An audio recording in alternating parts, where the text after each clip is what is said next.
Çdo protestë demokratike është për të mbështetur dhe unë personalisht varësisht prej obligimeve paraprake do të shqirtoj mundësinë. Po kush i ka fajt për këtë për vendimin të gjykatës kushtetuese? Janë punë më të vjetra të cilët duhet të shqirtojnë në nivele më të larta të njerëzve të cilët kanë obligim të kryejnë këto punë. Ne si qytetarë do ndjekim çdo veprim të ardhshëm. Po, do të marrim sigurisht. Po kush i ka fajt për këtë vendim të gjykatës kushtetuese?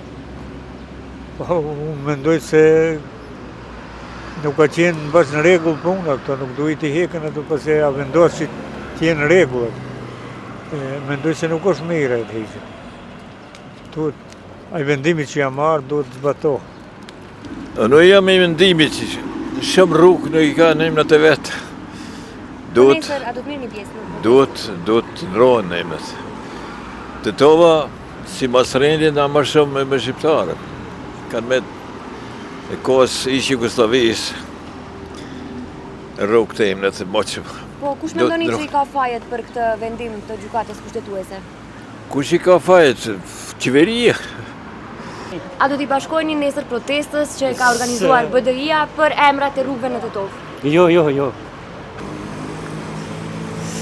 Sem përgjimas pas jo. Nesër i minutim. Po kush mendon që ka fajin për këtë vendim të gjykatës kushtetuese? Për ndrimin e emrave? Ne shqiptarët e kemi pa. Kismet. Qena shosh. Kush i ka fajet për këtë vendim të gjykatës kushtetuese? Pa e prekosh i kanë fajet të partit tona, mas shumë ti. Por ndryshe, ti që i dhonë ma shumë kontribut për poplin, dhe ishe ma mirë ndoshta.